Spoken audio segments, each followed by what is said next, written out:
Hello, everybody, and welcome to the latest episode of SEPA Paranormal Chronicles. Tonight, I am delighted to have this guest with me, Chris Fleming. Chris is an internationally recognized paranormal investigator, spiritualist, medium, artist, and speaker with over 5 decades of first-hand encounters with the supernatural and the spiritual realms. Chris, I really do appreciate you coming on my show, my friend. Thank you for being here. Thanks, Lee. I appreciate you having me. Yeah, and let's tell people, because you did something on your social media a few weeks ago that I can imagine before you did that, it was quite annoying to get numerous requests that people don't give you the information. So I took the time to do what you asked, and here you are. Yeah, I know, and I appreciate that. My respect goes to you to doing so. I mean, I think the biggest thing is I've been doing radio since the 90s. When I published my magazine, Unknown Magazine, I got asked to do a lot of radio shows annually in like 97, 98, 99, especially during Halloween. There was a press wire company that would put me through Associated Press. We would pick a topic, and then that topic would be discussed, and I'd do anywhere from 100 shows. In October, I mean, it's no exaggeration. I would have 10 a day, and we would just keep doing them every single day throughout October, and it was fun. I learned a lot, and to be able to do that before I started doing that, I realized if I'm going to speak, then there's things I need to know. So I looked online because at the time we did have the internet back then. It was very slow. It was dial up.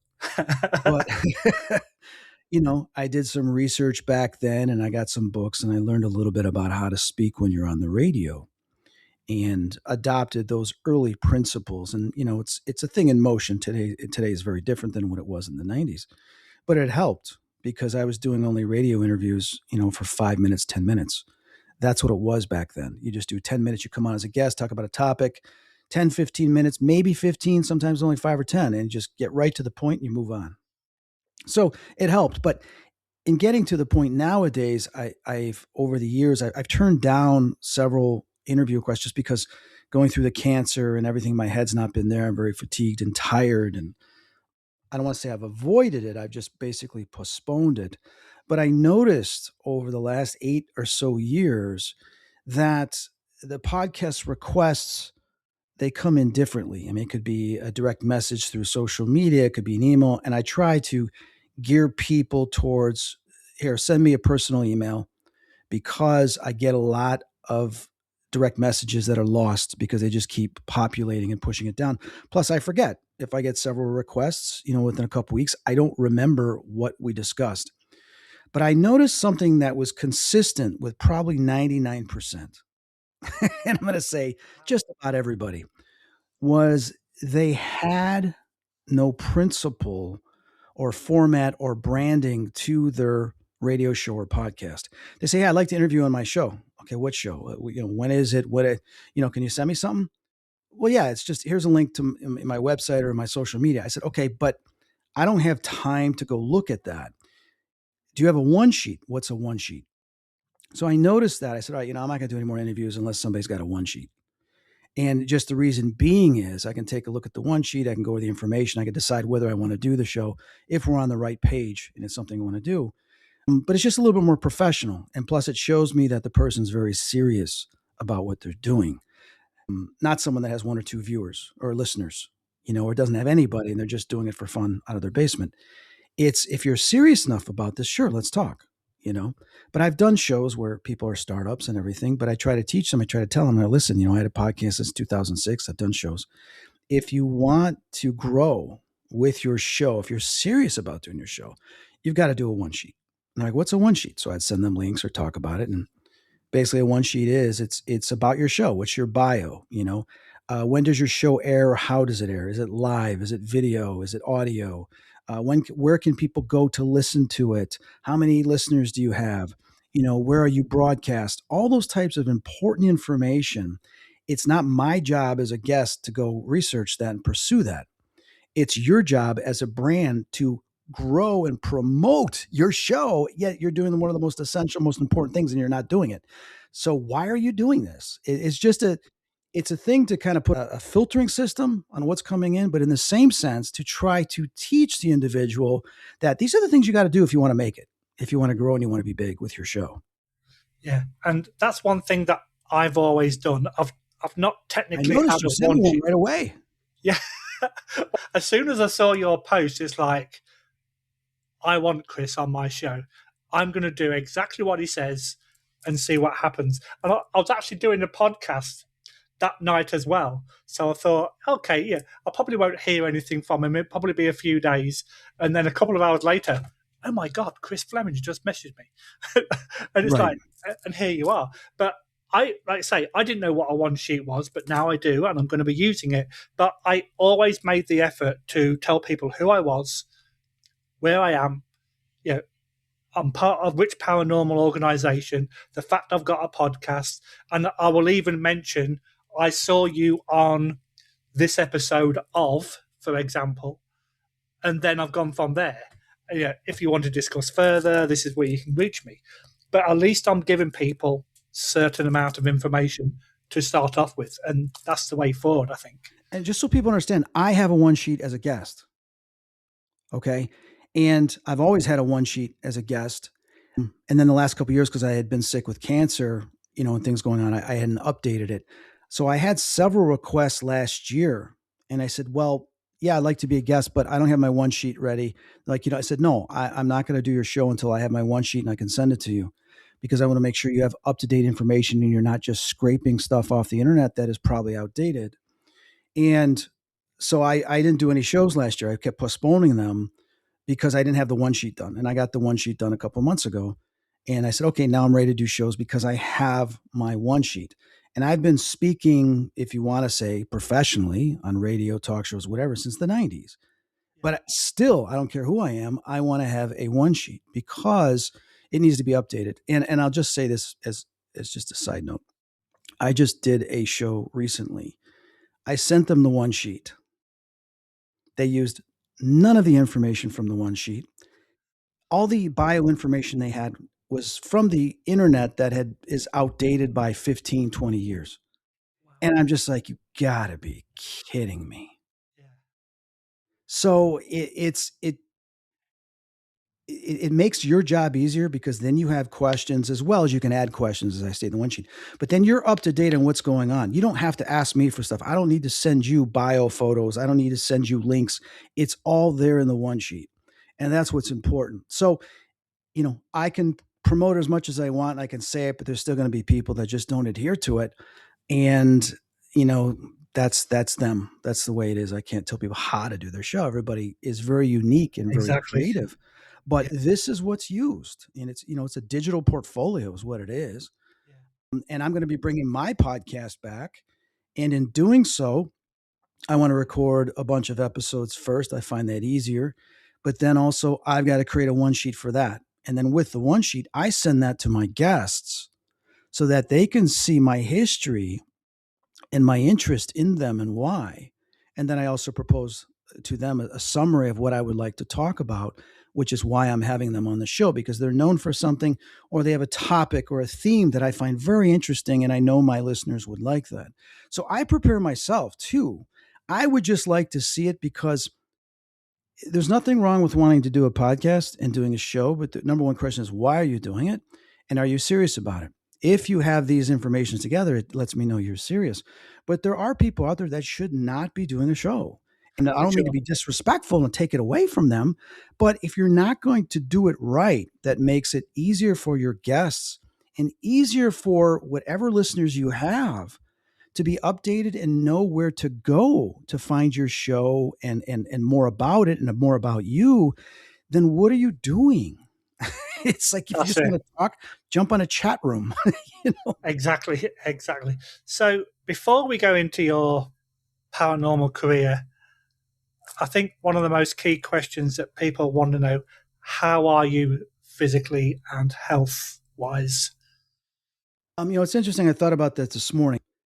Well, you can look at health wise two ways. Like example, a friend of mine's partner, she had just called me today because he died last year. Sorry to hear that. And he had the same cancer as me. I played football with him in college. He was in my fraternity, and we went to the same doctor. So we chatted how we were doing. I am doing as well as I can handle. But what I'm going through from the chemo, I would assume a lot of people would not be able to handle it. The neuropathy, but also like even right now, I have a raging headache right now while I'm talking to you because it has affected my occipital nerve, my vagus nerve, and it causes pain into my brain and into my eyes. So I deal with that on a daily basis. And sometimes I don't get any sleep. Now I have apnea, where it's hard for me to breathe, and I have hypoxia through the day. And I've got this oxygen right here because I have to take hits of this throughout the day because I can't breathe. This has to do with not only the concussion I had in 2009, where it wasn't as noticeable, but the cytarabine, which is a very, they call it the Red Death. It's a very intense form of chemo, and it's only used when it's to try to save someone's life, which it did in my case. It breaks the brain barrier, so it damages the brain, and it's known to damage the central nervous system. So I'm dealing with this. But someone like myself that has had many sports injuries, playing Yeah. sports, football and other sports, I've always sucked it up and got back out there. Now, this is completely different, but I look at it this way, I'm greater than my physical body. My mind is, as long as I've got control of my mind, for the most part, I can create. So that's what I'm doing, you know, and that's what I'm doing. So when people say, "How are you doing?" I said, "I'm doing what I need to do every day." Some days I have to lay down. Sometimes I have to sleep 10 hours, and some days I can't do much, and some days I can do a lot. So I take it day by day. I get frustrated because there's so much more I want to do, but I'm more and more limiting myself so I can get stuff done. Like my focus has been music, my focus has been some of my art, and I want to bring my podcast back so I can at least share what I've learned and continue to engage with the paranormal community. Well, the fact, yeah, I've got a background in paramedicine. I was a paramedic for 13 years, so I can kind of relate somewhat because I've dealt with patients that have had your kind of condition. But it's good to see that you're dealing with it the best that you can, and you're trying to move forward the best that you can, and that's all anybody could ask for at the end of the day. Yeah, no, So, yeah, I had a, unexpected. Well, say unexpected is like I had a feeling a week before something was going to happen, and I almost didn't even go to my 12th bone marrow biopsy on March 25th. And even when I got to the train station and got into Chicago, and my buddy picked me up and dropped me off at the front door of Northwestern Hospital, I got emotional and I started tearing up and crying a little bit when I walked in. I just had this bad feeling, and I was distracted by a woman in a wheelchair, and I saw her like she was worried. So I went over and I comforted her. I said, "What's wrong?" She goes, "Oh, I'm being released today. I've been here for months. I'm scared to go home." "Why are you scared to go home?" She goes, "Because I'm not going to have the doctors around me." I said, "Was anybody watching you?" She says, "Well, my son is." I said, "Then you're going to be okay. Is your son a good son?" She goes, "Oh yeah, he's great." I said, "Then you're in good hands. Like you just got to have faith. You got to believe in your angels." And she's like, "Oh, thank you." And I said, "But I understand." I go, "Listen, I spent, 10 months, well, ever since I went in the hospital on my own, taking care of myself with cancer." I go, "Do you know what it's like to have no energy, not be able to just get a glass of water?" But I realized I had to do it. So I did it. So if I can do it, I know you can because you got your son there. She's like, "Oh, thank you." So I did that. It made me feel better and it made her feel better. And then we had a situation during the bone marrow biopsy. I collapsed, had a vasovagal syncope. My brain and my head was depleted of oxygen and of blood, and my oxygen went down to 55%. And I thought it was 1978, and then I was slowly starting to recover. But then I started feeling this sense of peace where I wanted to drift to sleep as if I was under anesthesia, and there was no anesthesia. I mean, they gave me shots of lidocaine in my spine for the bone marrow biopsy, but I wasn't under anything else. But I felt like I wanted to go under like that. And that's when I saw the tunnel with my dad and my relatives. They said, "Son, if you want to come now, you can come now." And I got emotional, like, "Dad, no. I mean, this is just a bone marrow biopsy. I don't want to go." And, I told him no. And then I saw the angels and there was other stuff that happened.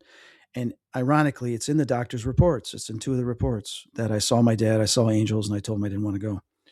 So it was one of those things I did not expect. But for about a month, uh, since then, I had these major headaches and pain and slowness and fatigue. It kind of set me back. It was like getting a concussion again and having to recover from that because my brain's still been under so much stress from this that it kind of set me back again. So it's frustrating. So you just keep going. You're like, all right, I got to narrow it down a little bit more of what I can do and can't do, and that's what I'm doing.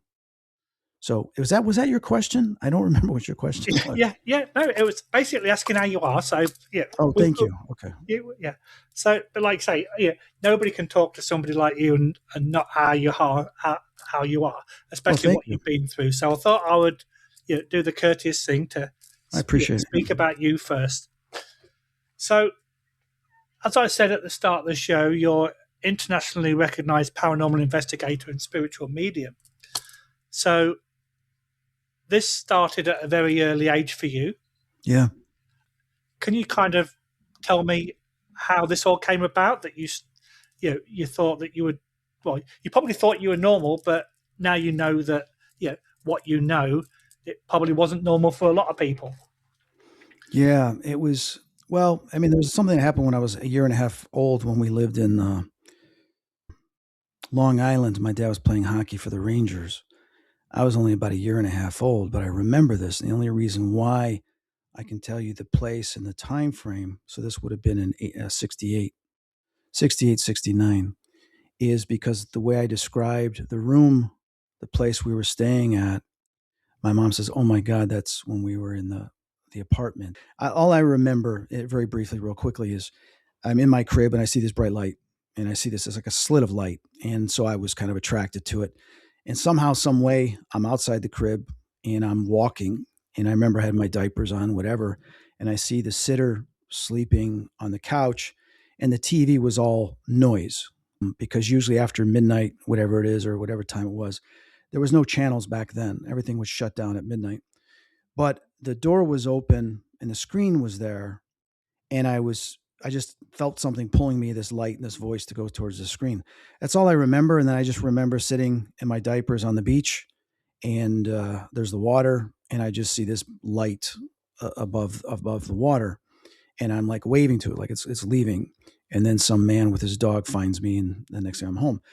My mom remembers that she had this terrible feeling while they were at dinner, my dad and her, and they went out with some friend. Like I guess he had his hockey game or whatever, and she was worried, so she kept calling with the payphones, kept calling back to the apartment. The sitter's like, "No, he's fine, he's fine." And then when she called again, she said, "Chris is missing." And so my mom and dad raced home because my mom just had this unsettled feeling. And when they got home, the neighbor, because it was only a block and a half away that I was, we lived in a block and a half away from the lake or whatever it was in the water in Long Island.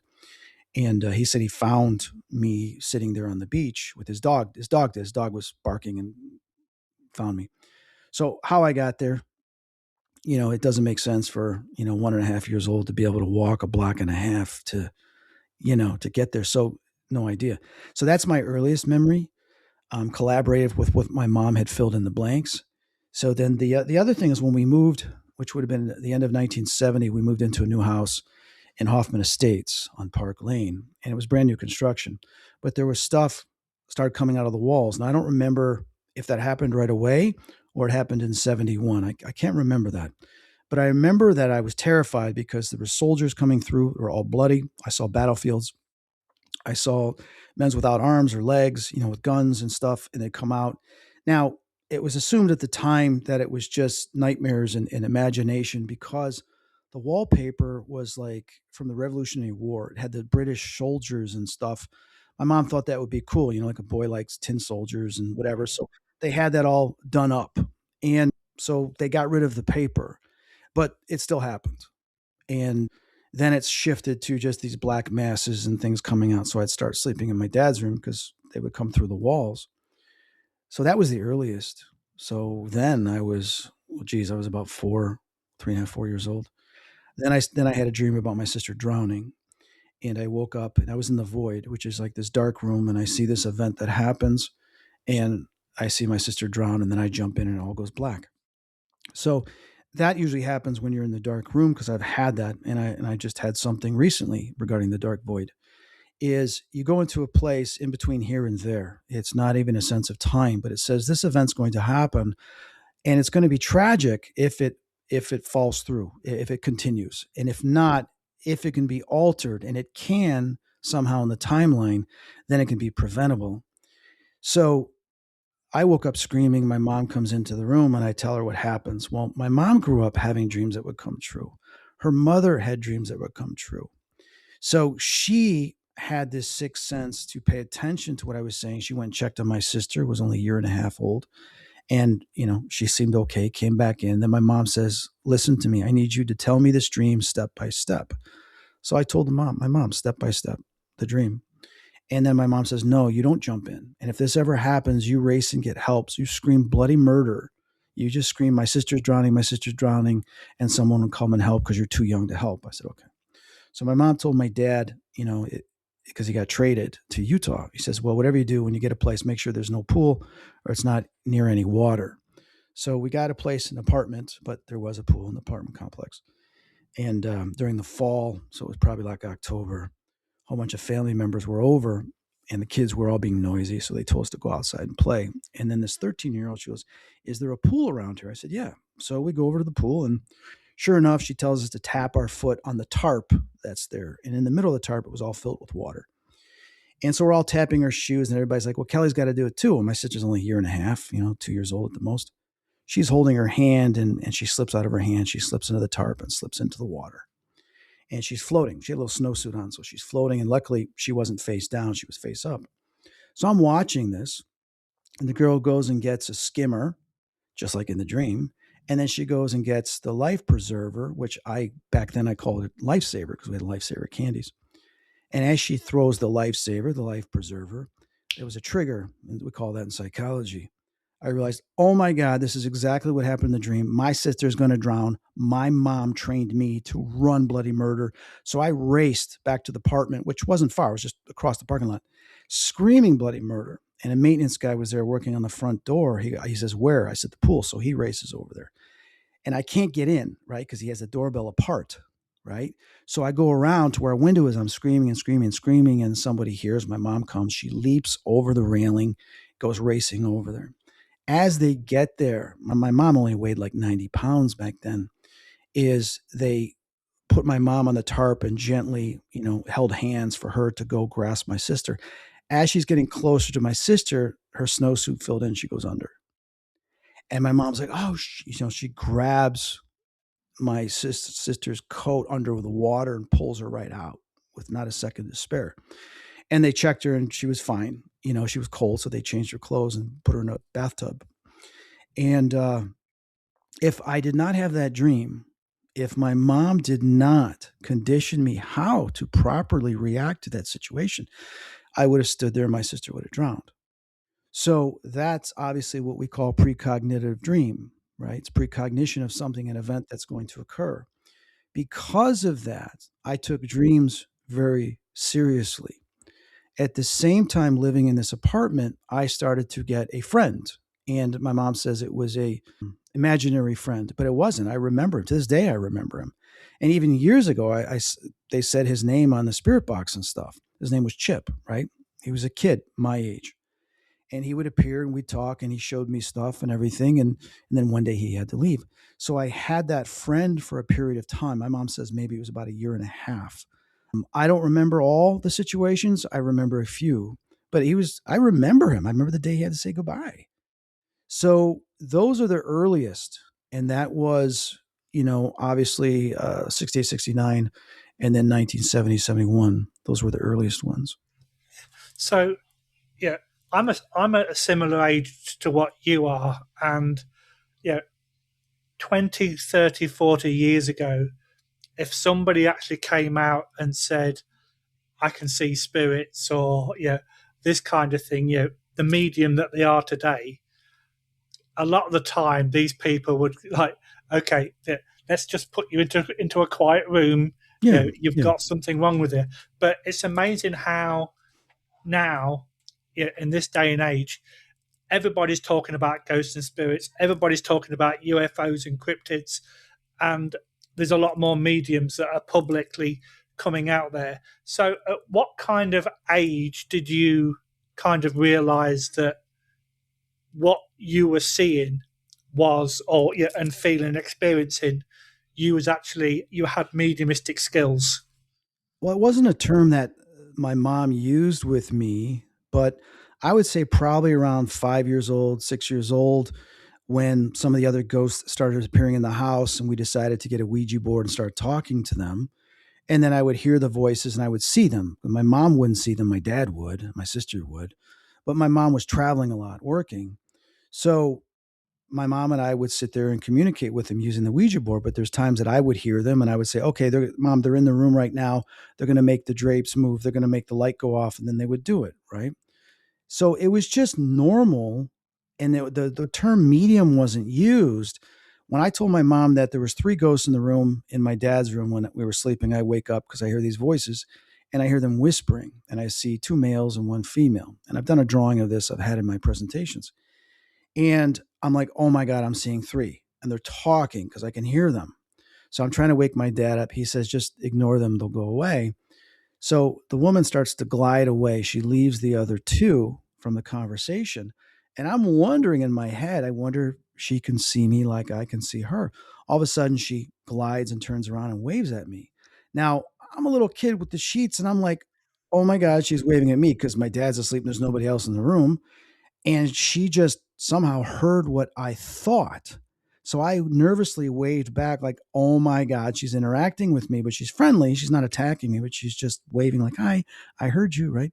So when my mom came home, I was all excited because this was something new. And when anything new supernaturally occurred, I couldn't wait to tell my mom because my mom was receptive to it. So when she came home, I told her, she says, oh my God. She goes, that's ESP. I go, what's ESP? She goes, that's extrasensory perception. So they were able to read your mind. So we went to the library a lot because my mom loved to read. She'd read a book a night, right? I didn't like reading. I liked looking at pictures, just the way it was, right? Yeah, me too. So yeah, so she took me to a section that had all ghosts and everything like that, and got some books on psychic abilities and ESP, and it was called thought transference. So what happens is I realized at a very young age is that my thoughts were transferring within the environment. She was picking it up because she's pure consciousness. So I learned at a young age. I mean, if you're saying 5 years old, so that was probably 1972, 73, that I learned that spirits know what you're thinking, right? Which is a scary thought. Yeah, for sure. So they learn your true intention because they know what your thoughts are. So I would then, when I would see them, I would speak to them without moving my lips. I'd see them in the room. I'm like, okay, I can see you. Do you realize that you can see your reflection in the mirror when you're gliding by? All of a sudden, the spirit would stop, it would back up, it would turn to its side, and then lean forward and look at itself in the mirror. And I'm watching this, going, "Oh my God, it's casting a reflection." Now, back in those days, I loved the old classic monsters, Dracula, Frankenstein, everything. So vampires couldn't see the reflection. So this had me completely confused because Dracula was like the undead, and I'm looking at the dead, but yet they can see the reflection. So how do I figure that out? That makes no sense, right? Because I thought a ghost would not be able to see the reflection, but it sees its reflection and I can see its reflection. So just as I can see myself in the mirror in the background as it's leaning forward and seeing itself. So how is that possible? That to me at a young age was exciting because nobody in school would talk about this. And if they thought I was crazy. So I realized, wow, this is only happening in my house. And I grew up for a long period of time until some other kids came forward thinking that it was just my house that was haunted until I started hearing about other hauntings and movies and stuff that, okay, it goes on all over the world. Yeah. So, one question that I like to ask people that have similar abilities to yourself, yeah, some mediums can hear, some can feel, some can like see, and that kind of thing. So, when you see a spirit, how does it come across to you? Because I spoke to a girl a few months ago that said that she could not determine if someone was alive or dead. It was that clear a person. So when you're seeing a spirit, how do they look when you're looking at them? Can you see through them? Are they Yeah, like a I've hologram, done that kind of thing? yeah, I've done several drawings of the things that I've seen, and I'll explain it this way. Is there's times that I will see them within our visual spectrum, and other people will see them too. And then there's times that I will see them in the room that other people don't. Like when my dad died in July 2009, I went to the hospital, and as we're walking down the corridor, my dad was 73 at the time. We're walking down the corridor, the chaplain's in front of me, and I see a man at the end of the hallway. And I'm like, who the hell is this? What is he doing staring right at us? This is kind of weird. Did some patient get out of their room or something? And I'm looking at him, and as we got closer, I mean, he was solid, like a real person. I was in awe because at first I didn't recognize him until I got closer, and he looked exactly like my dad looked at 30 years old. Then once I acknowledged and identified that's my dad when he was 30, it became transparent, just vanished. So, but here's the thing. Nobody else saw it. My buddy and my stepdad behind me didn't see it. The chaplain who's in front of me walking down the hallway didn't see it, and I saw it, but yet he looked like a solid physical person. But then there's times I've seen ghosts that are glowing, or they're shadow people, or they're mists, and other people have seen them too in the same type of format. So they vary based on their consciousness and their manifestation. Now, when I go into some of these locations, I can sense, like, for example, I can spread like a radar real quickly through the whole building. I just connect to the ether and I send out. I know consciousness is connected to everything, all particles in the universe, as uh, guy from Lockheed said. I can't remember his name at the moment, but you spread your thoughts out, and I'm able to see if there's any movement and personalities within that location. That's called locality. Non-locality is when I'll send myself further through consciousness to other locations and try to see what's going on in that house. All right, it's not remote viewing. Some people might say it's like remote viewing. All it is it's like no different than we're talking right now. You're in Canada, I'm here, I'm seeing you, I'm talking to you. We've established and created this form of technology within our reality, but it already exists within consciousness. That's what I'm saying. So becoming aware of this at such a young age and shaping it and perfecting it with experiences, and a lot of experiences that I didn't ask for. It's not like I went out there to train myself. It just happened over time. Is I can go into a place, oh, there's a woman. I don't know if she's the second or third floor. Let's go to the second floor. Nope, third floor. She's on the third floor. I'm also seeing a man back there, but he's a little bit more darker and shadowy. I'm seeing her a little bit better in her dress. So let's go towards her first. So that's what I would do when I do my walkthroughs and I go into homes. I will sense first the energy, whether it's positive or negative or it's angry.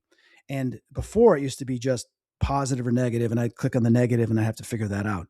But with comfortability, becoming very comfortable and learning over time, I can look at the negative and say, okay, is it evil or is it just upset and frustrated? If it's upset and frustrated, why is it upset and frustrated? So I'm able to sift through that energetic field of their emotions and start to gauge what caused that, because I start to get visuals behind that.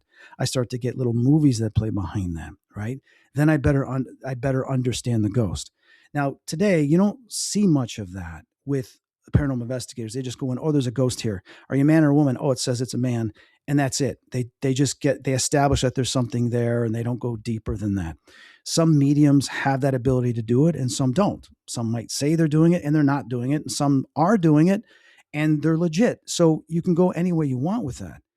But the fact is that there will be different visuals of what I see. Sometimes I won't see anything. I just see this form and I can tell whether it's man or woman, but it's not showing me any other features. So it varies with the type of spirit and the location. Right. Because I was working with a medium from Cleveland. She came up to Canada about just over 12 months ago, and we went to a jail. And when she did her walk around, she kept telling me there's 3 floors, 3 levels to this prison. I went, no, there's two, there's two, there's two. There used to be I three know, levels. Yeah. yeah, but I knew the backstory. And I'm going, no, there's only two. She went, no, there's 3 levels. And it wasn't until we finished, and it was in winter, so there was a lot of snow around. I said, when we went into the courtyard and you couldn't go in the courtyard completely because of all the snow, I went, did you pick up on anything? She said, why? I said, there's three inmates that are actually buried in the courtyard. And she just points at me and went, I told you there was three levels, because she was picking up on the separate level Oh, of where the people were buried. oh, So you okay? So you guys were talking about the buried. I didn't hear that part. I thought you were just yeah, going in to see the different levels of the yeah, building. yes, no, so yeah, so I knew that there was people buried in the courtyard, but she didn't. But she could sense that Got third it. level of where that's. Got it. So, do you get that Oh kind of God, yeah. sense as well? We did when we did Help My House is Haunted the first season, and we went to the cage. Okay, and that was like witches were hung there or something. I forget the whole story, but when I did my walkthrough, I was seeing children, like a woman that was killing children, sacrificing them, and doing stuff like that. And I don't know how much of that they used in the episode or not. I don't remember. But then I was telling them I'm seeing her cooking these children and doing stuff. And she's doing some type of rituals with the bones and stuff. And I'm like, this is crazy. And then I got stabbed in the back of the head, and I felt it was crazy. I keep saying crazy. Now we're talking about words you say, right? Is I get neurotic pain regardless in my neck occasionally, but this was different. I felt like someone took a spike, went right through my head, and it went through my eye and came out. Not only did I feel the pain within that second, but I also felt as if something was sticking out, and then it was gone. And I'm like, whoa. And I'm like, this woman just tried to stab me, kill me, right? So then I started going, trying to figure out more about her. I said, you know what? I see another level to this building. There's something underground here. This was built on top of something. And whatever's under the ground has to do with her, whether it's an altar or some type of sacrificial basement that she had. And Barry's like, Chris, I've been here several times. There is no basement. There is. I go, Barry, I don't, it doesn't matter how many times you've been here, Barry. I'm telling you, there is. He says, sorry, dude. I don't want to embarrass you on TV. When I said, I'm telling you, Barry, this is what they're telling me. And this was the early stage of him working with me. So he didn't understand that I'm telling you, if I tell you there's something there. I'm not trying to be egotistical. They're telling me that. I'm not making this up. I'm not telling you this. I'm telling you what they're telling me and showing me. So we need to pursue this because either I've got it slightly wrong or it's there. All right. But when I say slightly wrong, that means that there is something there and I'm just not identifying it correctly. So he's like, no. And I was frustrated because nobody knew about it. Well, during the first season, I never got to meet the owners. They had it set up. I didn't like that format. I said, I want to eventually meet them because I want to share what I've got with them, not at the very end when we're done and we're not investigating anymore. So she shows up to give the keys and I dart right for her. And the director's like, no. I said, no, I got to talk to her. And I said, nobody here knows this. I have to ask you, was this house built on something? And she goes, what do you mean? Is there an altar underneath this house? She goes, who told you? And I go, what do you mean, who told me? She goes, there's only two people that know this. I go, what do you know what? She goes, me and this other guy that she knows. He didn't, everybody's like, no, we didn't know anything about this. She goes, all right, you got to turn the cameras off. So they turn the cameras off. She goes, we found bones underneath. The floor fell through. Okay. And there's something, and underneath that is an altar. Wow. Not only was there an altar, but there was buckets and buckets of bones, small childlike bones. Wow. So they excavated that, but they hadn't gone public with that at the time. And we're like, you're kidding me. She goes, yeah, it's right underneath where the carpet is, where the kitchen table is. It's underneath there. So then we asked later, well, can we film? She goes, yes, you can film that as a reveal. She goes, but you can't say anything about the bones. And so then she took us to a closet, had a lock on it, opened it up, and pulled out the bucket of bones. So Barry's like, how did you know? I go, what do you mean, how do I know? Barry, this is what I do. I go, why are you questioning me? Why? Just let me do what I do. Have you not experienced this before where someone picks up on something and so I was like, me having done this, I don't have time to discuss how just let me do what I got to do and let's move on to investigate it. Right. I'm not going to go back in the middle of us investigation and tell you my whole history of how I've been doing this. So I want to get right to the point. So then we end up pulling it up and we're looking at it. And Barry went down there and I should have went down. I didn't go down there. I said, I don't want to go down there. And I knew there was something evil with this woman. So I did prayers and I had holy water that my friend Adam Bly had given me that came directly from the Pope. It was blessed by the Pope. So it was very holy water, right? So I threw holy water on it. We have an EVP of this woman screaming, right? And yelling at us. And then she followed us to several locations, popping onto EVPs. I'm like, she goes, send me back, send me back. And I'm like, well, why can't you just go back? She goes, because of the water, but didn't want to say holy water because she doesn't want to use that term because she's evil. And it was crazy. She was following us to every single location we went to, saying, I hate you, I hate you, I hate you, I hate you. Because you kicked me out and I can't go back because now it's blessed. I can't I can't go there and be attached to it because my frequency is different. So then it got to a point when we're on their way to Chillingham Castle and the windshield wipers were going and I started hearing, I hate you, I hate you, I hate you. And I'm like, just get out of my head. Leave me alone. So when I got to Chillingham, I did a prayer and I asked the angels, just take her away. Right. And then at that time it stopped. It was over. So I may have gone off on a tangent here, but this is how I see and feel stuff. And then there tends to be some form of engagement because I'm intruding into their space of knowingness that they're not used to someone doing. Like, how does he know? How is he doing this? We don't like you doing this. Or, excuse me, we are going to communicate more with you.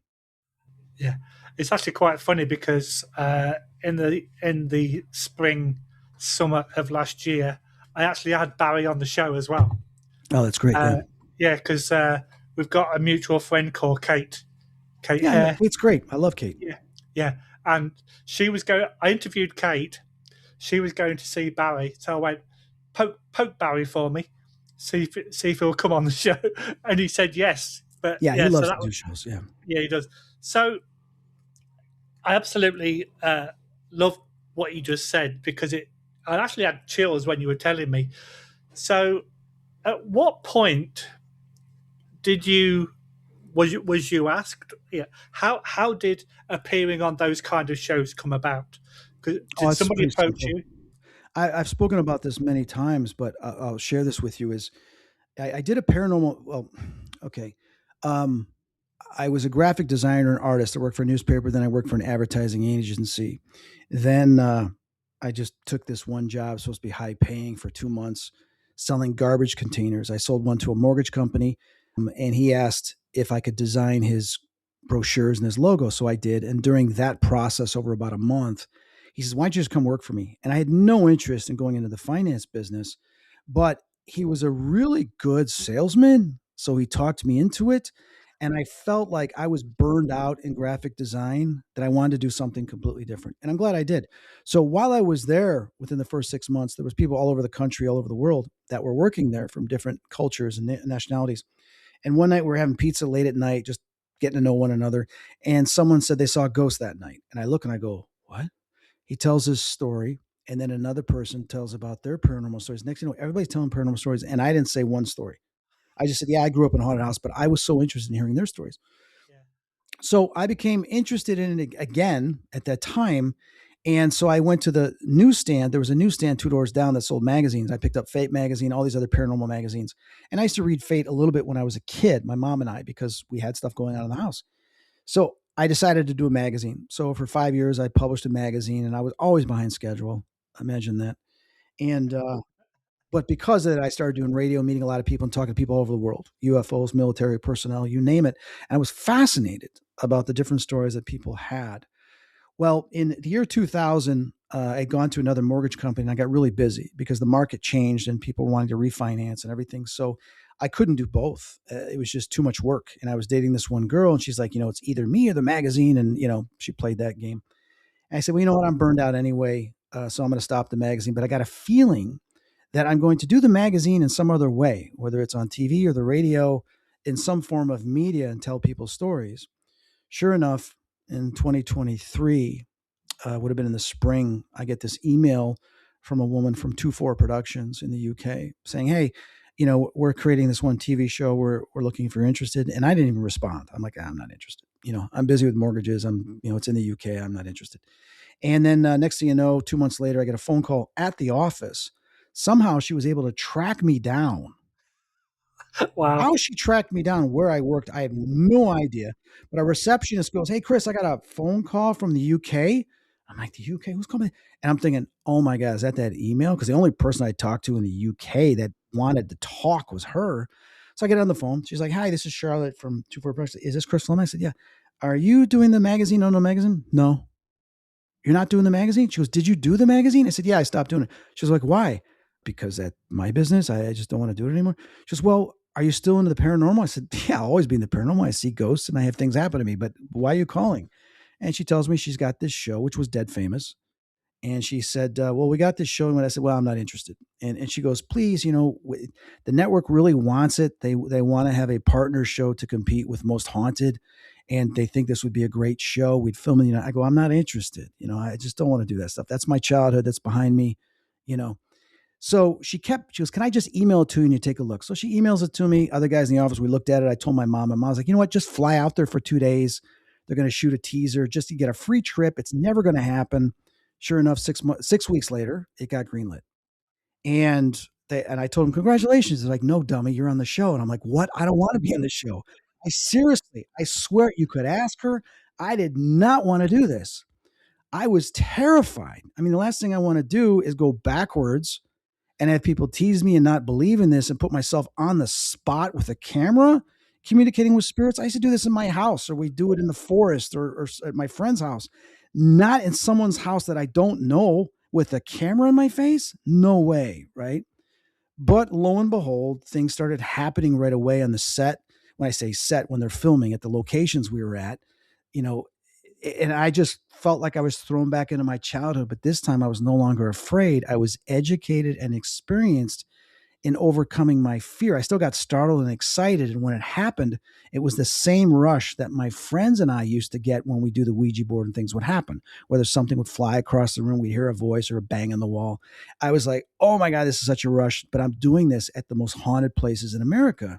So for me, after a few times, I was like, this is so cool. And I got people paying me to be there, and documenting it. This is wild. So but then I quit after 6 episodes because we only had 6 episodes. And I said, all right, I'm done. I don't want to do this anymore. And then they called back a couple weeks later saying the network wants 2 specials. I said, all right. She's like, just do these two. I said, fine, I'll just do these two. So I did the show. They sent me tapes. I watched it. My friends and I, oh, it's pretty cool, And then we did a second season and a third season. And then I realized that it had always been there. Like the one ghost said to me, Chris, we never left. You just decided to turn it off. And it said that to me when we were doing the Marilyn Monroe seance. So I was like, all right, I'll do this. And while I'm doing mortgages, now my boss wasn't happy. He says, you make way more in the mortgage business than you make here. They only paid me $1,000 an episode. So people know I was making only $1,000 an episode. Yet I would make $1,500 to $2,000 off one loan that would only take me an hour. Okay. But yet we would film each episode of Dead Famous over 7 days. So when you do the math, it makes no sense. So my boss is like, why are you doing this? He goes, you could make $250,000 easily this year, but you're doing this. I said, I got to do this. I feel it's like my life purpose. I said, I'm getting to talk to spirits and ghosts, not just in my house that I grew up with, now in other places from different time periods. I go, this is just, I never would have realized this was possible, right? So I just said, I got to do this. Who gets a chance to do this, right? It was never Exactly. about being on TV. It was about going to these locations. And my mom was a flight attendant and always traveled and loved to travel. So her and I would have these conversations when I come back. Where'd you go now? And I told her about how beautiful it was. Hotel Coronado, went to the Whaley House, Thunderbird Lodge, where Frank Sinatra was, and JFK. And that was something that my mom loved to hear about. And I am very grateful and blessed that I was a part of that journey. Yeah, and it's funny how one of your later shows, Haunted Scotland and Haunted Haunted Ireland. Ireland, yeah. Spook Scotland. That's we actually had that over here in Canada on one of the TV channels about a couple of years ago, and that's really where I first saw you on a TV show because Yeah. I've not seen any of the early episodes of Help My House is Haunted. They're like gold dust to try to find. Well, it's impossible to. It's just crazy. The very first season went with a distributor, and that distributor was then bringing it to other countries and stuff, and it was playing in a lot of countries. And then they did something that the network or the production company was not happy about and wouldn't give it back to them. So it's been kind of like locked up for some stupid reason, and nobody gets to see it. And it's because of some legal battle. So I don't know what's ever going to happen to it again, if people are going to get to see it. And then the second season, they didn't go with that distributor. They went with somebody else because they were a pain in the ass. and it's on there. But then when you look for streaming, it's like they took it off because they had a new form, not a new formula, but they brought in Ian. So I don't know. I don't even know if the second one's still available to watch or whatever. I haven't been following it, but the first season we got, Barry and I got some great evidence. Some of the places went, and it's so different than the second and third season because they were still trying to figure out the format, which I pretty much knew what the format was. And I'm the one that told them this is what we do with the walkthrough. Originally, they just wanted me to walk through the place and then just give me a summary of what I got standing against the wall. And I'm like, well, that's boring as hell. And that's not what I did on Psychic Kids. I said, it's better if you just follow me because if something happens in one of the locations, you're able to document it. Why are we going to talk about it after the fact? Nobody wants to see after the fact. This isn't a biography where we do talking heads. This is actually taking the viewer with us while we go to these spots in the location. So I said, we got to redo this. I said, I'm going to walk back in and you just follow me wherever I go. I go, how much time do we got to film me? She says, you got an hour and 15 minutes. All right, fine. Then I'll walk through this whole house within an hour and 15 minutes, but let me see who's there. That's what you're supposed to do. Just film me trying to figure out who's here. It's simple. Don't make it complicated. And they're like, but I've been doing this for 20 something years, almost 20 years, 15 years, whatever it was. And it's like, you can't talk to the director that way. I said, why? I've been doing it. Is there anybody else that's been doing it that long? I grew up in a haunted house. I've been talking to spirits since I was a tiny little kid. Okay. I was taken out of my crib at 1.5 years old by something. And you're going to tell me how to go talk to the spirits when you've never done that before? Nah. This is what we're going to do. Just document me. When I did Psychic Kids, they were amazing. They said, we're just going to document you. We're like ninjas. You don't see us. You just do what you do. Thank you. Ghost Hunters, just do what you do. Ghost Adventures, just do what you do. Okay, so the top shows out there, just let me do what I do, but you're going to try to tell me what to do? Nah, ain't going to happen. Then I'm the Yeah, wrong guy, right? And they let me go. They let me do what I do, and it was wonderful, and I appreciated that. But it was a learning experience for them because they're used to telling people what to do in documentaries, and so it was nice. It was nice, and I think the show evolved every year because Barry and I would make a list of comments, constructive criticism, we would call it, to improve the show, and we'd have lists like the one producer like, oh my god, you got 13 pages. I go, yeah. What do you want? Do you want to make this better show or not? So, and even after the second season, we had Barry and I had a stack of how to make this better, and they implemented them all. Third, fourth, fifth season, they implemented all that. Even the celebrity show was my idea because I did the Dead Famous. We went to the house. The woman was best friends with Samantha Fox, and Samantha Fox, I had a crush on her when she was popular, was a pop star. oh yeah. So Julie calls up. She goes, I'm going to call her up right now. I'm like, oh my God, don't do that. Isn't Julie's like, hey, I got Chris Fleming, the medium and everything. He was on Dead Famous and everything and Psychic Kids. He's here right now and he had a crush on you. And she hands it to me. And I'm like, oh, well, I've got this on video. One of the crew members filmed it. I'm like, hi, Sam. How you doing? She goes, oh, you had a crush on me. You and every other pubescent boy, right? And I'm like, yeah, I had a crush on you. So we talked and got to be friends. Actually, she had called me twice on my birthday and wished me happy birthday, which was fantastic. But anyway, after we did this, I'm like, you know what? We've got to do a Help My House is Haunted like celebrity edition where we go to celebrities' homes and communicate with the spirits there. Now, I did Dead Famous, so I'm used to going to celebrities' homes, but I'm also used to communicating with celebrities.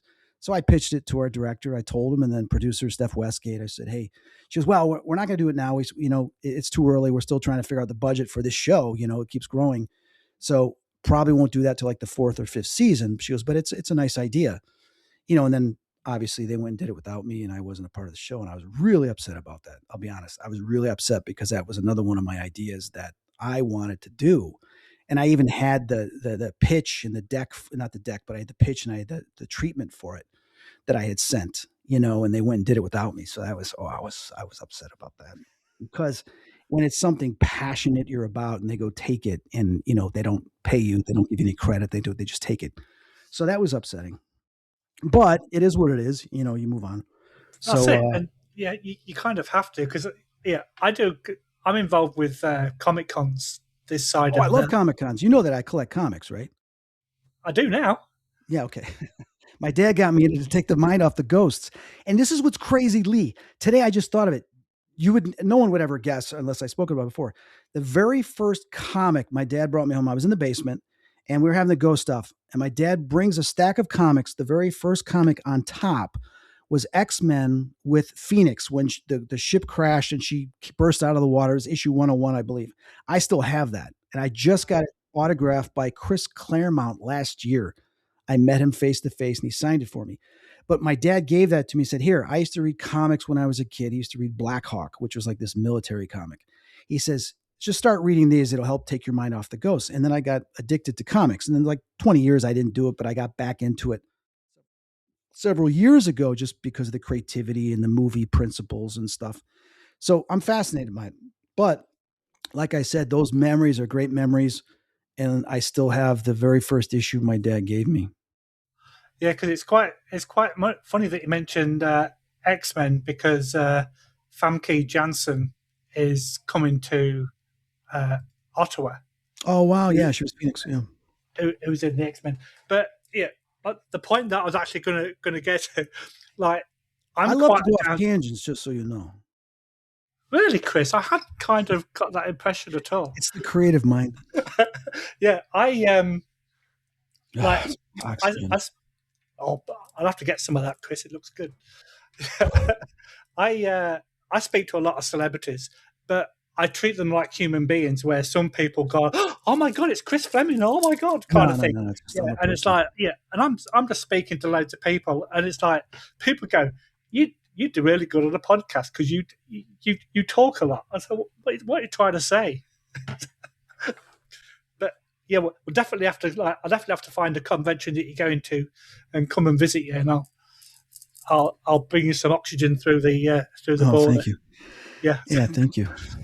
So when you were doing Haunted Scotland and Haunted Ireland, it kind of, and we loved it. The wife and I, Gail Porter made me laugh when she kept screaming, but that was really funny. Yeah. Yeah. But it seemed to kind of concentrate more on kind of like the castle kind of buildings and the oldie worldy ones. Yeah. Was that deliberate when you kind of got that show together? I didn't have any. I was brought in at the very last minute for the first season. And it's just, I won't go into all the details. It was interesting because I had spoken to Gail like 8 months before that her and I should do a show. And then she get asked to do the show, the same type of concept that I was discussing with her as a special. And I was like telling the universe, I'm supposed to be a part of this. I mean, I created this idea that it's similar to what they're doing. It's not identical, but similar. And it was supposed to be her and I. She can't go do investigate paranormal activity again without me. We did Dead Famous. And then I get this, I wake up one morning, I get a text message, phone call, WhatsApp message, direct messages from every type of contact.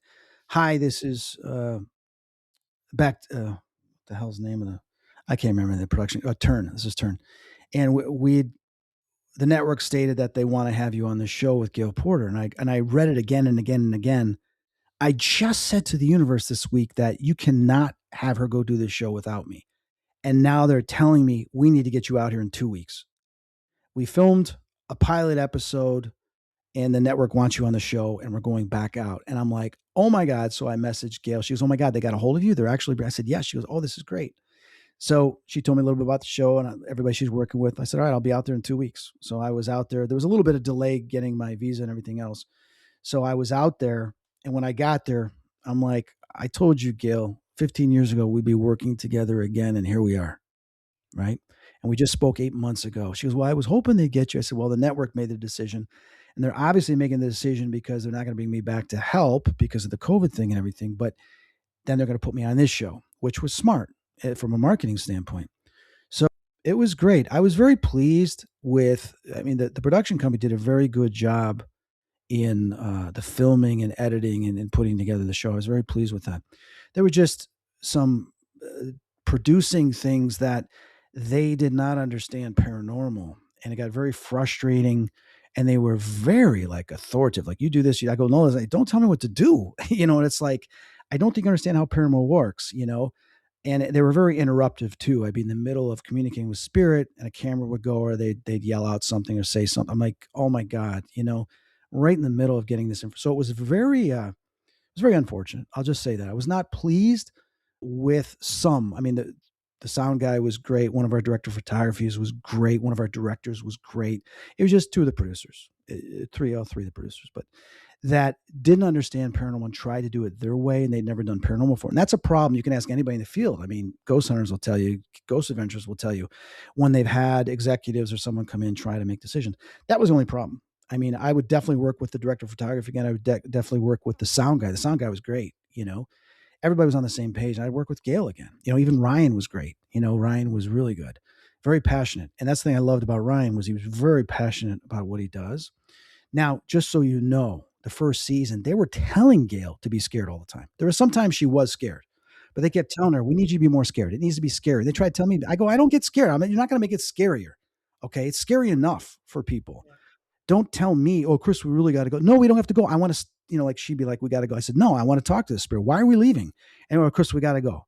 Why do we go? And one of the directors says, well, they wanted us to go. It's just because it makes it more dramatic. I said, but no, I've got to talk to these spirits. I'm in the middle of this.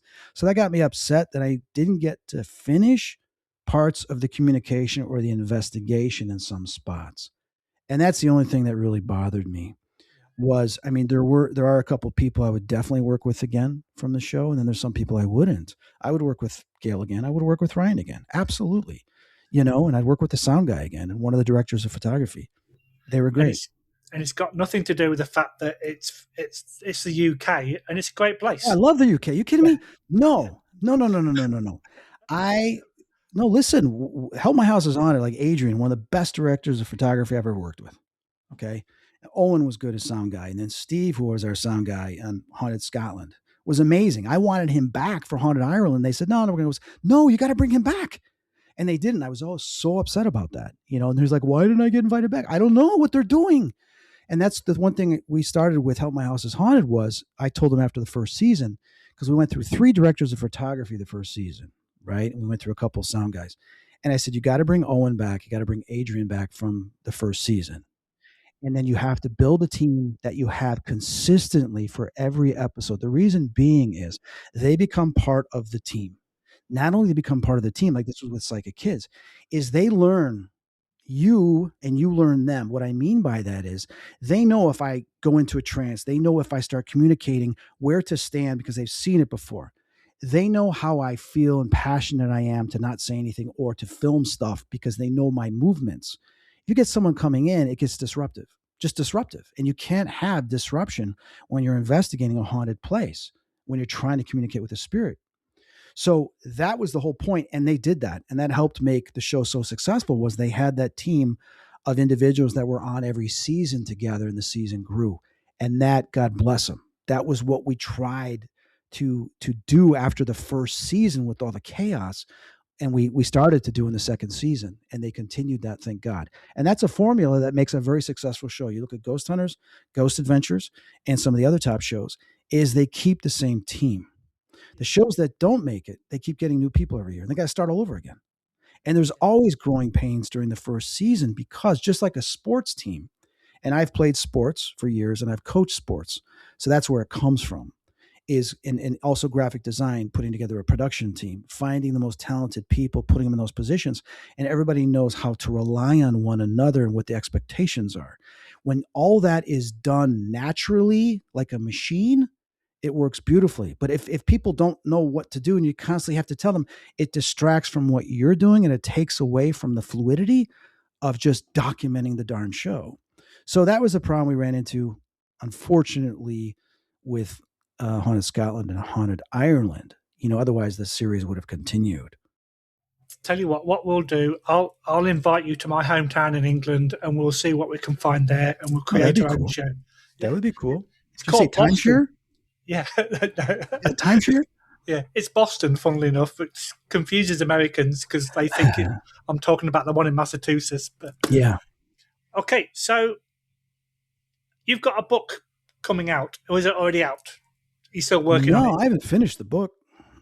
Because I know that it's got a working title. Are we allowed to talk about the book or not? No, we're not going to talk about it right now because it's still being developed. The only thing I will say is that I'm accepting stories. I'm writing a book about messages, and that's just a working title I have right now. And the messages are, I'm going to share all the different type of formats of messages we get from spirit, from angels, stuff like that, and into various chapters and categories, and give examples. But then also I have people Some people, I haven't had a lot because I haven't promoted too much, but people submit their own stories of messages, whether it's coins, whether music, everybody gets messages in different ways from a loved one or someone from the other side, as well as something to pay attention to in their own life. So that's what the book is about.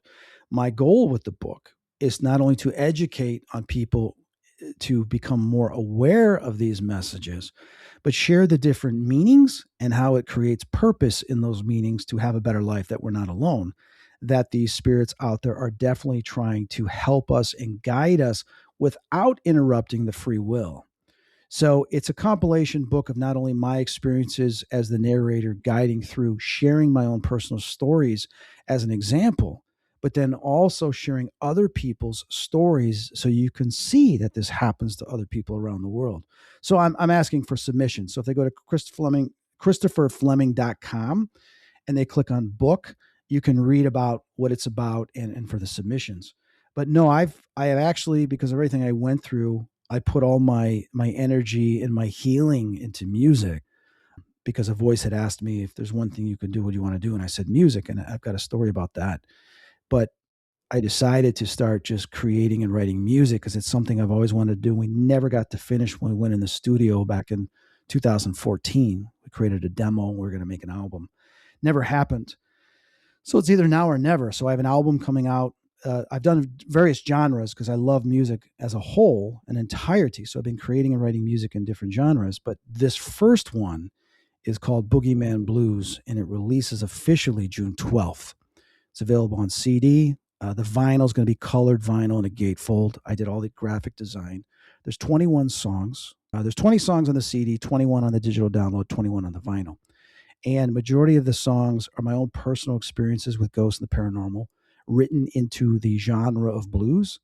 And then some of the other ones are the spirits I've come in contact with, sharing their stories, as well as what it's like now that they're free and they're in the afterlife, and sharing about some of the moments they had when they were here that happened to them.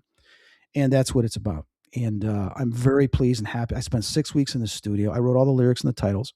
I used AI for the vocals and some of the instrumentation to start. And then we went in the studio over 6 weeks, remixed it, added new real instrumentation from musicians, and added other effects to it as well, like you do when you're in a studio. And I'm very pleased, with the professionalism that we did over 6 weeks at Waysound. And then I had it mastered. I had it professionally mastered in New York. So, a lot of love and other people have gone into making this official.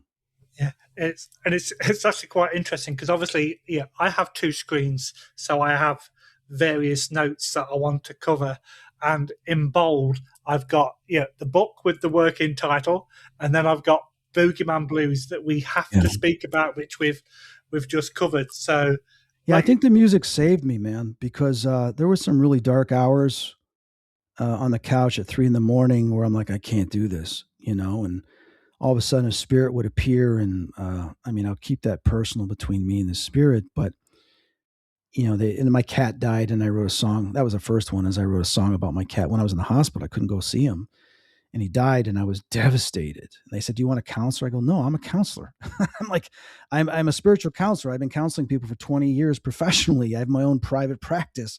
She goes, well, no, but if you want to, I go, who am I going to, I go, I didn't want to tell him. I'd rather talk to my guides and to God than, someone else that doesn't have that awareness and just going to listen. Right.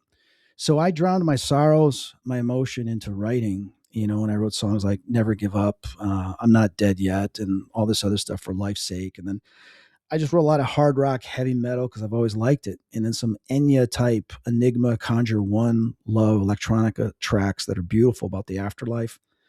I wrote some country rock songs, believe it or not. And then the blues, I pretty much was doing the blues and then hard rock and heavy metal. And then I did a hip hop. I wrote this hip hop in 3 weeks, an 80s. I loved like Beastie Boys and Tone Loc and Young MC. So I had one song that was blues called Hey Yo. And in the studio, we're finishing it up. I'm like, Jake, our sound engineer, this would be a great hip hop song, like 80s. He goes, yeah, it could. So a week later, I refigured it, rewrote some lyrics, and I made a hip hop song out of it. I go, oh, damn, this is pretty good. And then that night, I had two other ideas. The titles will pop into my head. So I had Groove Machine and then I had Shake That Thing.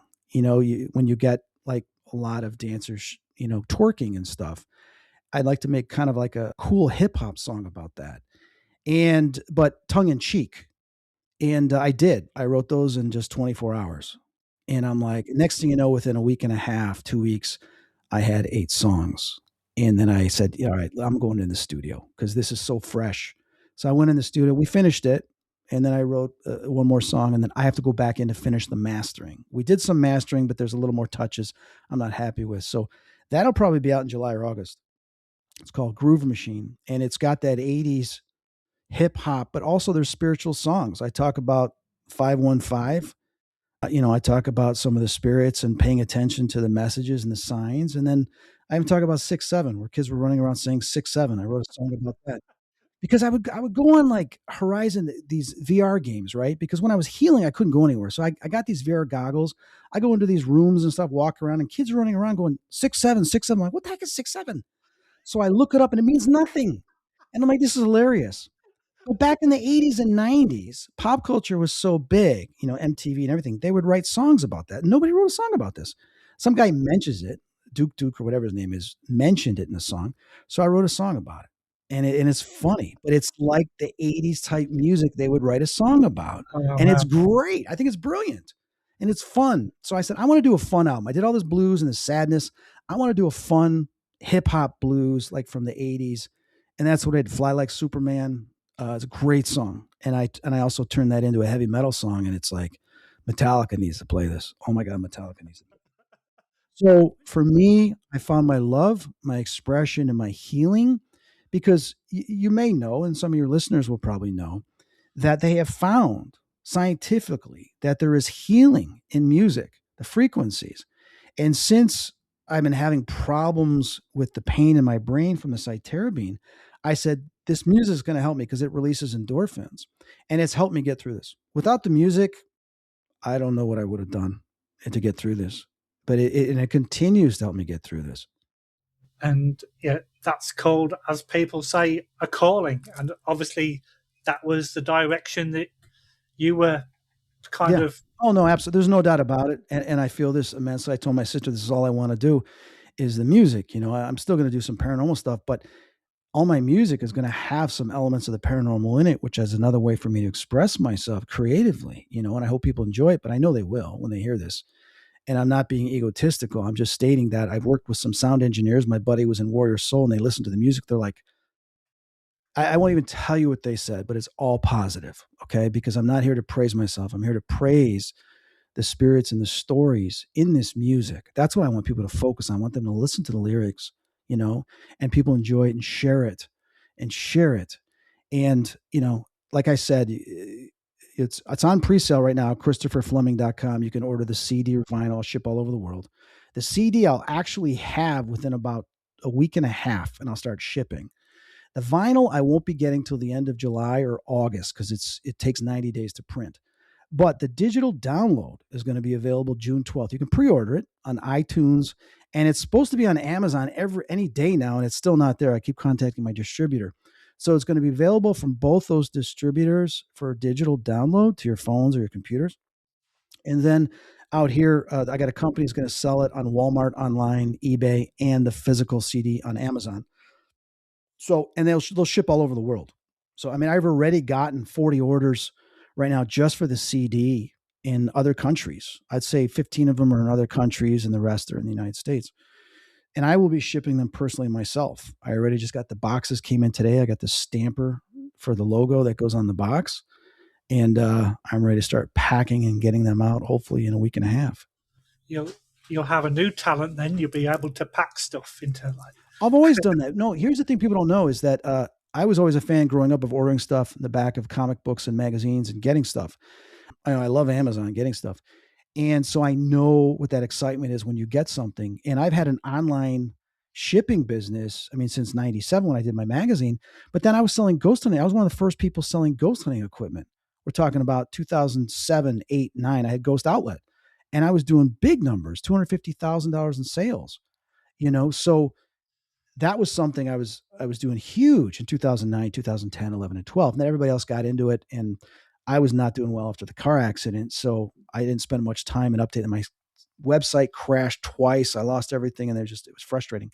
But that's just the way it goes. The universe tries to put you in other things. So I don't sell ghost hunting equipment anymore, but I still sell collectibles. I've got Ghost Outlet Warehouse on eBay. I've got 100% rating for decades. I've been on there for decades. I think since the 90s, maybe even earlier, 80s, 90s, whatever. 90s. I'm just making note of that. Yeah, Ghost Outlet Warehouse, and I have a whole basement full of collectibles and stuff I need to post on there. Paranormal stuff, comics, magazines, shirts. Even my mom when she fly for TWA, I've got original pilot and flight attendant outfits they wore when she worked for TWA, and some of my dad's old hockey stuff. So all that's going to be going on the eBay store this year as soon as I get to it. But I love doing it. I love packaging and shipping it out and the excitement, the message like, oh my God, I got my package. I'm so happy. I've got my Etsy store for my artwork. I've shipped 3,000 prints or whatever it is now that I've shipped by hand. It's a Wow. lot of work. It's keeping you busy, man. So Yeah.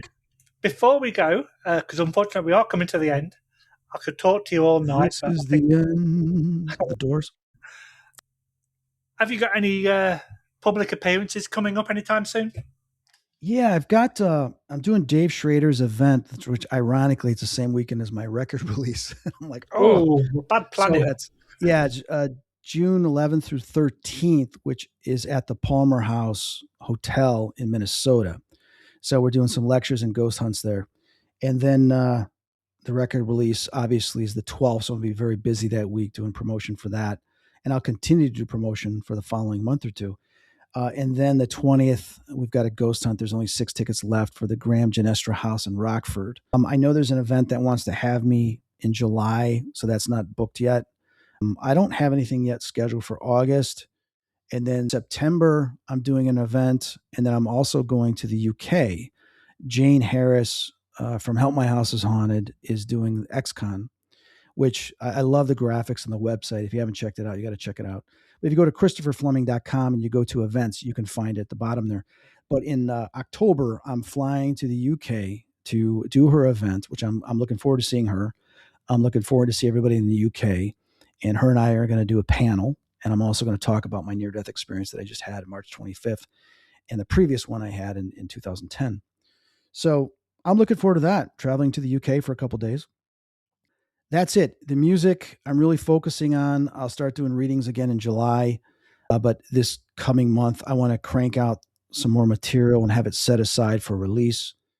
And then just continue to heal. I'm looking to go get stem cells for my brain and my neck to try to heal what the damage did from the cytarabine, hoping that works because these headaches some days are just brutal, man. I just got prescribed this shot I'm supposed to take to try to do with the headaches, but I haven't taken it yet because I was afraid to take it on Friday and there'd be a side effect while I have to speak Saturday. It's Yeah. last thing you want, you're on stage and then something happens to you because of the shot. I don't know how my body's going to handle it. So I got to do that this week, but that's about it. And if people are wondering, am I ever going to do paranormal TV again? Not right now. I don't have the energy. I may in the future because I have some ideas for a documentary and stuff that I would like to do to educate and investigate. But, for me, it's the music right now. And then eventually getting back to this book and getting the book out because I have 4 books I want to write in sequence. And this first book is the first one I need to write from what my guides had told me. They told me I need to write this. So, it is what it is. You're definitely not taking it easy, are you? No, like I told my sister, I'm going 7. Well, my days are shorter than most people because I have to sleep 10 hours and sometimes I have to take a nap. I get winded. But I don't really do much socially because all my energy has to go into doing this. And the only one that's going to do it is me. So, I tell people, just don't think about it. Just do it. I mean, put it this way. I was on my deathbed, told I had 2 weeks to live. I told my buddy, and I had 200 orders of art prints. I had him bring not only all my art prints, my packaging material, but I ordered a printer to the hospital room on the 15th floor of Northwestern. We set up a production spot on one side of the hospital room. I swear to God. And I would get on my knees, and every day I do 2 or 3 package, sign, and print to ship out. By the end of the week, I'd have a stack because I was there for 5 weeks. There'd be a stack my buddy would take to the post office. And I said, they're like, my doctor's like, what are you doing? I said, I got to do something. I got 200 people that want their prints. Who's going to do it? Well, can't you? No, I can't get anybody to do it. They don't know the system. They're going to sign all my prints and decide which number it is, 2 out of 50 or 14 out of 100, and keep track of all that. She goes, well, can't you? I go, no, I do it. And plus, it gives me something to do. But then there's some days I stared at it. I couldn't even get out of bed. I was so weak. And then some days I got to do something. So I get up and I do 2, and then I would like pass out on the floor. Nurses would come in, put me back in their bed. And this is not exaggeration. You can ask my friend who would come in and go, dude, you are crazy. You're being given 2 weeks to live. They're going to try to stop your spread. I go, well, then I got to get these out. Can you imagine I die and then people pay the order and they don't get their money? I don't want to live with that on the other side. I got to get these prints out. Oh man, that's And great. One woman had the audacity to say, I haven't gotten my print yet. And I'm like, she just ordered it like 3 weeks ago, right? I'm like, what do you mean you didn't get your print? So I look and I go, oh my God, I sent her print out when she was one of the 2 that I was on the floor trying to get done, and I pass out. And I go, what do you mean it's shipped here? She goes, well, that's not my address. I'm like, that's the address she put in the wrong address. And she gave me a bad review that she didn't get her print, but she put the wrong address in there. Oh my God. So I said, ma'am, you put the wrong address on your order. You're saying this is your address, but look what you put in there. So I only used what the address you gave me. She goes, well, can I order another? And she goes and orders another, and I canceled her order. I refund. I go, no, I'm not taking another order from you, because what we would do in this case is that you have to, because she goes, I don't know how to use a phone. I'm 60 years old. I said, okay, well, I'm not too far away from that. You just contact Etsy and they investigate. She wouldn't even do that. I go, please, like, remove your review, and she wouldn't even do that. So Etsy's like, there's really nothing else we can do. Right. So I just, I canceled her next order. I said, no, I don't want to deal with another negative comment because you did something wrong. I was like, yeah. I go, do you realize I'm in the hospital? I'm not even supposed to be doing this. Yet I'm still trying to fulfill your order and complete my service, even though I may be dead in 2 weeks. Jeez. Oh man, Chris, it's been an absolute pleasure. I've got tears running down my face right now. So, like, you made me laugh so much. Oh, I hope your health improvement continues. Thank you. In the right direction. I'm definitely going to put in an order for your CD, so have a good listen to. You. Appreciate it. You're going to be surprised. Seriously, if you're not, money back. You're going to like it. I will come to Illinois personally and go, you lied to me. Okay. No, seriously, I would not put something out if I wasn't pleased with it. 100%. And I know some people are like, I understand. And if you want to wait till you can listen to some of the tracks on iTunes or Amazon, go ahead. But I want to hit #1 on Amazon and iTunes in the blues department with this album. Absolutely. I want to come out hitting a home run. Why not, my friend? Again, right? Chris, it's been an absolute pleasure. I've loved talking to you. Thank you for coming on.